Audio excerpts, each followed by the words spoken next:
Good morning, my fellow agents. Yes, we have the redo of episode 308, 307, pardon me, since the villainous Shocker decided that I couldn't show it all. And they were probably right. I used way too much live footage or footage of the movie instead of just. So we're just going to try pictures and no sound other than me jibber jabbering.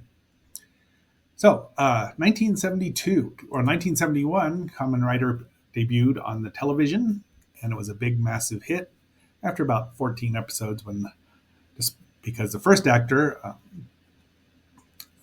Hiroshi Fujioka, broke his leg, and they had to replace him with Takeshi Saseki as Hayato Ichimonji, Kamen Rider 2. Kamen Rider 1 broke his leg, was gone for a bit, brought him back. So, I think about episode 50, Kamen Rider Ichigo, number 1, showed up and took over for the next third, took over for the rest of the season pretty much, even though there were many guests. Ichimonji showed up. Hayato, Kamen Rider 2, guest starred quite a bit. But on March 18th, 1972, they released this first movie, Kamen Rider versus Shocker. It's not very imaginative, but that's all right. There's the Toei logo. They're the double riders, so you know both of them are going to be in it. Interestingly, this is Rider 2, and this is Rider 1, although I suppose if you're watching in Japan, you'd go 1, 1, 2. But they changed it. They look a lot more similar now, but even back then, Ichigo had the different helmet here and the piping on his outfit. But for the most part, they were almost identical, and now they are nearly even more so. And there's your title card. The whole, the MacGuffin here is this artificial gravity device GX from this, excuse me, your humble agent is feeling much better. And if this episode does survive, please like, share, subscribe. Doubt there'll be a poll, but whatever you're listening to or watching it, please watch for at least a couple of minutes to help the algorithm. And get yourself a big old bowl of hummus of perfection. It's close enough to lunchtime. And we'll go and enjoy yourself. We'd really appreciate it. So this is Dr. Dido? No. Yes. Anyway, he's invented this. Shocker wants it. That's the whole gist of the thing. There's Dr. Death, Hakase Shinigami, I think, played by Issei Yamamoto or Hideo Yamamoto, depending on time of year. Now he's Hideo Yamamoto is the preferred spelling, but he was Issei for Toho when he worked in 1967's King Kong Escapes, 1970's Godzilla's Revenge as lovable toy maker Minami in 1967, and for King Kong Escapes, he was the diabolical Doctor Who with eyes like a gutter rat, or something to that effect. He's actually scarier here as Dr. Death because he looks like a vampire. So he's in charge. He's the general.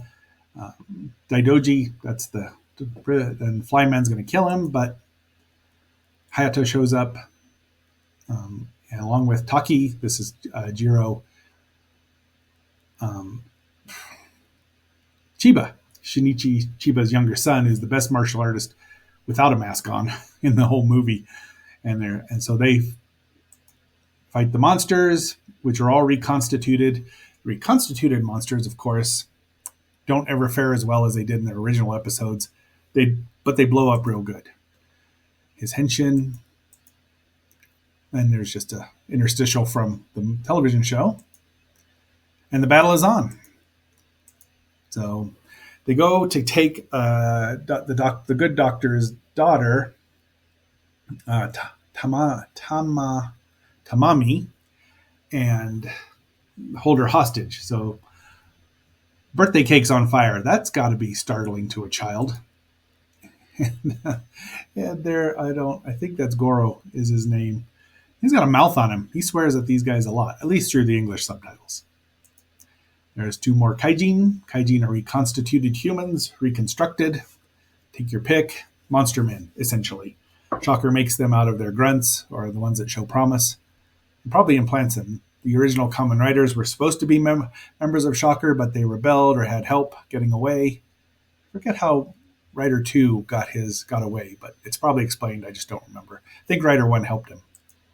And there's Hiroshi Fujioka as Takeshi Hongo as Kamen Rider 1. And this is the first time that he performs his henshin movements, turning into Kamen Rider 1.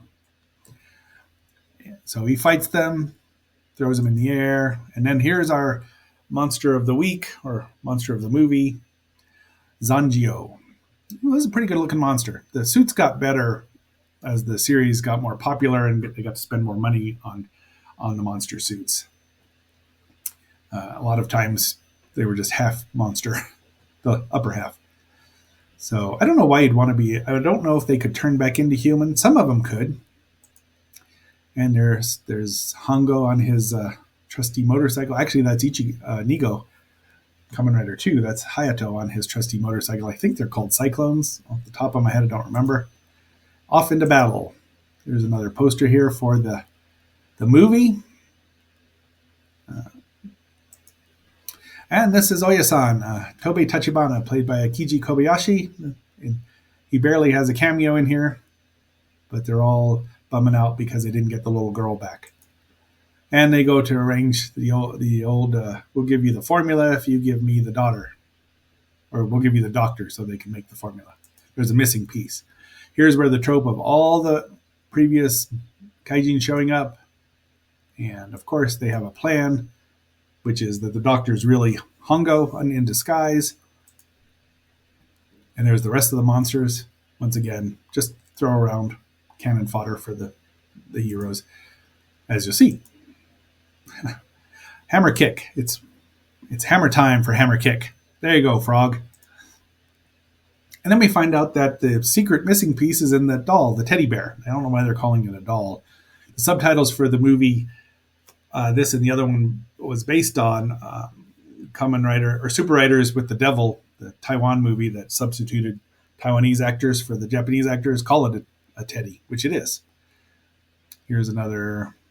This is the same picture there because there's Sangayo. And there's a nice looking house in Japan, so the doctor must have been pretty wealthy because it's on the outskirts. Just gotta love these time capsule type of things. Can't let you have the doll. It's still a teddy. I just like them arguing about the doll. Give me the doll. Can't let you have the doll. Give me the doll. Can't let you have the doll. That just makes me laugh. And of course, Nigo shows up. And they have to battle him. Here's this is Nigo. Off the top of my head, I don't know where that's from. It's just a good looking thing. The fight, they use swords, they use spears. This is just a great looking shot. I love the way that he's backlit that way from the sun and the little, almost a lens flare. And finally, they're fighting. It just cracks me up. They're fighting over a stuffed bear. And they're serious about it, which makes it both funny and still work. But finally, Zangayo's no match for our heroes. A double rider punch, double rider kick, kabloom! Almost every Japanese kaijin explodes really well, no matter what. And a lot of Japanese monsters, the big ones in the ultras, blow up really well too. Sometimes they don't. That generally haunts our heroes. And our heroes shake hands. The movie's over. They ride off. The end. All right. So it's easy to find. If you know, if you don't, just ask me. I'll tell you. I'll point you in the right direction if you want to see it subtitled. It's a whopping 32 minutes. And they did make it another one, Kamen Rider versus Ambassador Hell, which we may or may not review. And one last thing here. It's a small little one, a little grainy. So writers, remember, if you do come across evil remnants of Nazis that are kaijin, it's quite all right if you decide that you need to give them a rider punch and a rider kick. So until our next assignment, this is X7. Until later on today, when we do the proper one, this is X7 signing off.